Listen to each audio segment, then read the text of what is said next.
మన ఛానల్లో వచ్చే ప్రతి ఇన్ఫర్మేటివ్ వీడియో నేను అప్లోడ్ చేయగానే ఎటువంటి గ్రూపులో లింక్ పోస్ట్ చేయకుండా మీకు అలర్ట్ రావాలంటే, నోటిఫికేషన్ రావాలంటే ఇక్కడ మనకి రెడ్ కలర్లో ఉన్న సబ్స్క్రైబ్ బటన్ మీద క్లిక్ చేసి సబ్స్క్రైబ్ చేసుకుని వెంటనే బెల్ ఐకాన్ మీద క్లిక్ చేసి ఆల్ నోటిఫికేషన్ సెలెక్ట్ చేసుకోండి. Thank you all. Everybody, welcome back to our channel.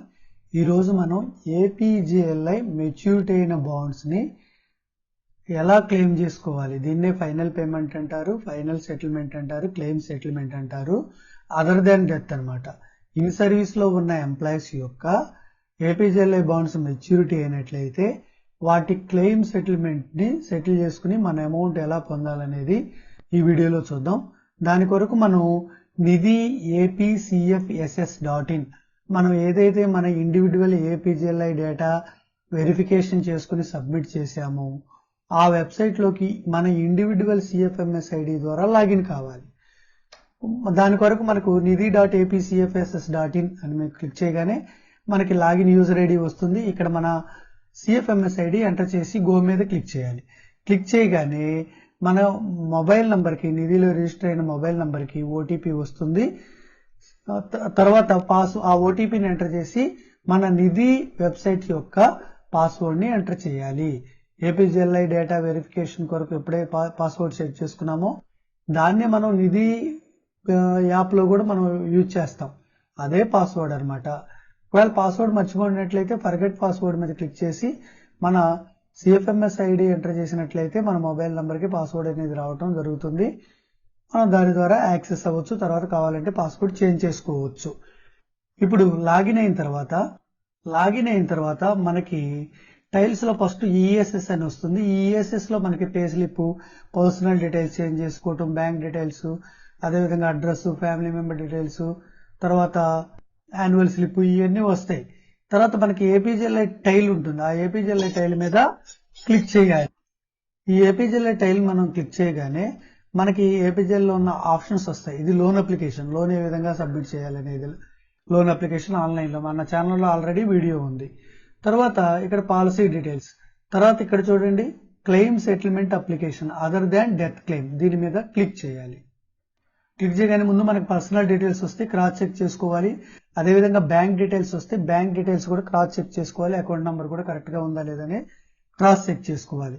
తర్వాత ఇక మన పాలసీ నంబర్లు అనేది ఇక్కడ డిస్ప్లే అవటం జరుగుతుంది. పాలసీ నెంబర్తో పాటు మంత్లీ ప్రీమియము, సమ్మేజ్యూర్డ్, ఏ ఏజ్ లో మనం ఎంటర్ అయ్యామో, ఆ రిస్క్ ఎప్పటి నుంచి వస్తుంది, కమెన్స్మెంట్ ఆఫ్ రిస్క్ అనమాట. తర్వాత last premium date of maturity వస్తుంది.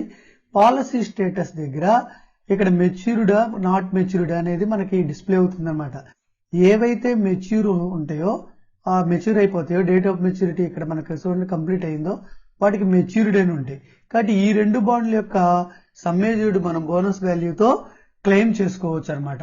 దాని కొరకు మనం ముందు పాలసీ బాండ్లు అనేది పీడిఎఫ్ లో డౌన్లోడ్ చేసుకుని ఉంచుకోవాలి. ఎక్కడ మనకి పాలసీ డీటెయిల్స్ లో మన పాలసీ బాండ్లు డౌన్లోడ్ చేసుకోవచ్చు. తర్వాత ఈ డౌన్లోడ్ చేసుకున్న పీడిఎఫ్ కాపీలు ఉంచుకున్న తర్వాత ఇక్కడ మనకి కిందకి ఇక్కడ మెచ్యూరిటీ డీటెయిల్స్, పాలసీ స్టేటస్ ఏవైతే ఏ బాండ్స్ అయితే మెచ్యూర్ అయినాయో వాటి డీటెయిల్స్ మనం క్లియర్ కట్ గా తెలుసుకున్న తర్వాత కిందకి స్క్రోల్ చేస్తే క్లెయిమ్ అప్లికేషన్ డీటెయిల్స్ అని ఉంటుంది. అక్కడ నేచర్ ఆఫ్ క్లెయిమ్ అని ఉంటుంది. ఇక్కడ నేచర్ ఆఫ్ క్లెయిమ్ దగ్గర సెలెక్ట్ చేసుకోవాలి. సరెండర్ అయితేనేమో సరెండర్, ఎక్సెస్ పేమెంట్ కోసం అయితే ఎక్సెస్ పేమెంట్. ఇప్పుడు మెచ్యూర్ అయిన వాటిని క్లెయిమ్ చేసుకుంటున్నాం కాబట్టి మెచ్యూరిటీ సెలెక్ట్ చేసుకోవాలి. వెంటనే ఏ బాండ్స్ మెచ్యూర్ అయినాయో ఆ బాండ్స్ యొక్క నంబర్స్ ఇక్కడ డిస్ప్లే అవుతాయి. వెంటనే చూస్ ఫైల్ మీద క్లిక్ చేసి మనం బాండ్ అనేది మనం సెలెక్ట్ చేసుకోవాలి. ఇది 1 MB లోపు ఉండాలన్నమాట. ఈ మనం ఏదైతే ఫైల్ అప్లోడ్ చేస్తున్నామో ఆ ఫైల్ అనేది 1 MB లోపు ఉండవలసి ఉంటుంది. మనం చూస్ ఫైల్ మీద క్లిక్ చేసి ఆ బాండ్ అనేది అప్లోడ్ చేయటం జరిగింది, ఒరిజినల్ బాండ్ అనేది. తర్వాత ఇక్కడ డిక్లరేషన్ ఇవ్వాల్సి ఉంటుంది. డిక్లరేషన్ ఇచ్చిన తర్వాత వివరాలన్నీ నాకు సంబంధించినవి అని డిక్లరేషన్ ఇవ్వాల్సి ఉంటుంది. సేవ్ అండ్ నెక్స్ట్ మీద క్లిక్ చేయాలి. సేవ్ అండ్ నెక్స్ట్ మీద క్లిక్ చేయగానే APGLI claim details successfully saved అని వస్తుంది. ఓకే మీద క్లిక్ చేయాలి. తర్వాత ఇప్పుడు ఈకేవైసీ కంప్లీటెడ్ మీద క్లిక్ చేయవలసి ఉంటుంది. ఈకేవైసీ మీద కంప్లీటెడ్ మీద క్లిక్ చేయగానే వెంటనే మరలా మనకి పక్కన సబ్మిట్ విత్ ఈ సైన్ అని వస్తుంది. దాని మీద క్లిక్ చేయాలి.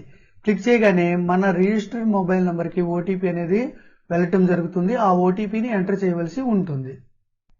ఆ ఓటీపీ ఎంటర్ చేసి వెరిఫై ఓటీపీ మీద క్లిక్ చేయాలి. ఆ ఓటీపీ కరెక్ట్ అయితే ఇక్కడ మనకి ప్రొసీడ్ ఫర్ ఈ సైన్ అని ఉంటుంది. దాని మీద ఓకే అని మీద క్లిక్ చేయాలి. అంటే మనం ఇప్పుడు ఓటీపీ వెరిఫికేషన్ అయిపోయిన తర్వాత ఈ సైన్ చేయవలసి ఉంటుంది ఆధార్ అథెంటికేషన్ తో. ఓకే మీద క్లిక్ చేయగానే మనకి ప్రొసీడ్ ఫర్ డిజిటల్ సిగ్నేచర్ అని వస్తుంది. మనకి ఓకే మీద క్లిక్ చేయగానే డిజిటల్ సిగ్నేచర్ అనేది వెళ్ళటం జరుగుతుంది. వెంటనే మనం ఆధార్ నంబర్ అనేది ఇక్కడ ఎంటర్ చేయవలసి ఉంటుంది. ఎంటర్ చేయగానే ఆధార్కి రిజిస్టర్ అయిన ఓటీపీ అనేది రావటం జరుగుతుంది. ఆధార్ నంబర్ ఎంటర్ చేసిన తర్వాత గెట్ ఓటీపీ మీద క్లిక్ చేస్తే మన ఆధార్కి రిజిస్టర్ అయిన మొబైల్ నంబర్కి ఓటీపీ వస్తుంది. ఆ ఓటీపీని ఎంటర్ చేయాలి. మనకి ఆధార్ ఓటీపీ ఎంటర్ చేయగానే ఇక్కడ మన కన్సెంట్ ఫామ్ ని చెక్ చేయాలి. చెక్ చేసిన తర్వాత సబ్మిట్ మీద క్లిక్ చేయాలి. సబ్మిట్ మీద క్లిక్ చేయగానే మనకి క్లెయిమ్ సెటిల్మెంట్ డిజిటల్ సిగ్నేచర్ అనేది సక్సెస్ఫుల్ అని మనకి నోటిఫికేషన్ వస్తుంది, డిస్ప్లే అవుతుంది. ఓకే మీద క్లిక్ చేయాలి.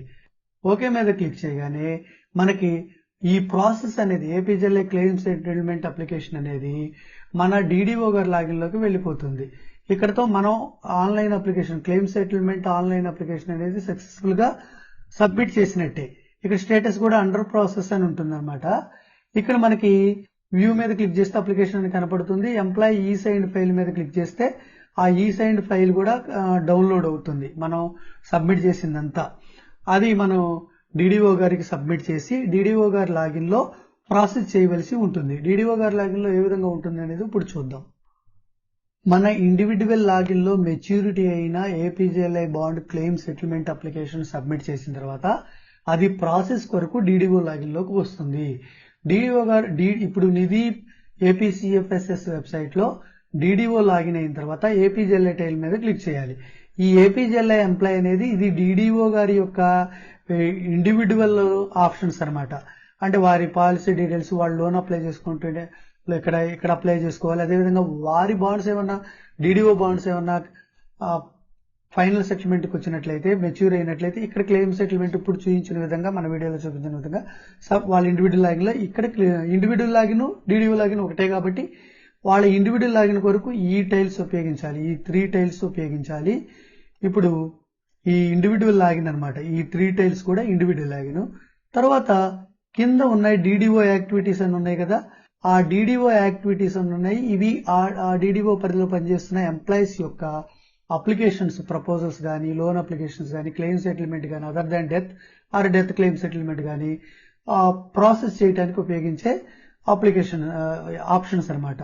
మనకి ఇప్పుడు APGLI claim settlement application other than death claim DDO మీద క్లిక్ చేయగానే ఆ డిడిఓ పరిధిలో ఉన్న ఎంప్లాయీస్ ఎవరైతే మనకి అప్లికేషన్ సబ్మిట్ చేశారో వాళ్ళది రిక్వెస్ట్ లో పైన కనపడుతుంది. అప్రూవ్ చేసిన ఏమో అప్రూవ్డ్ ఫైల్లో కనపడుతుంది. పెండింగ్ ఫైల్స్ ఏమో ఇక్కడ కనపడతాయి.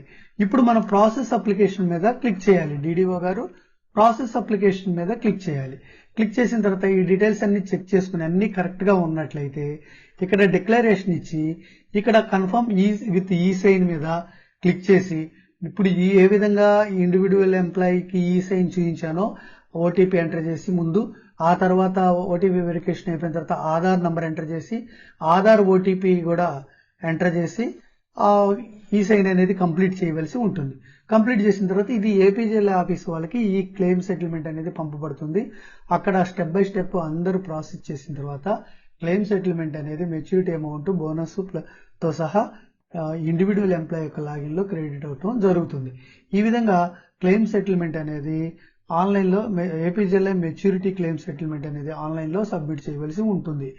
ఇది ఏపీసీఎఫ్ఎస్ఎస్ లో ఇండివిడ్యువల్ లాగిన్ లో సబ్మిట్ చేసి తర్వాత డిడిఓ గారి లాగిన్ లో ప్రాసెస్ చేయవలసి ఉంటుంది. ఇంకేమైనా డౌట్లు ఉన్నట్లయితే కామెంట్ సెక్షన్ లో కామెంట్ చేయండి. ఇలాంటి ఇన్ఫర్మేటివ్ వీడియోల కోసం మన ఛానల్ ఇంకా సబ్స్క్రైబ్ చేసుకోకపోతే సబ్స్క్రైబ్ చేసుకోండి. Thank you all.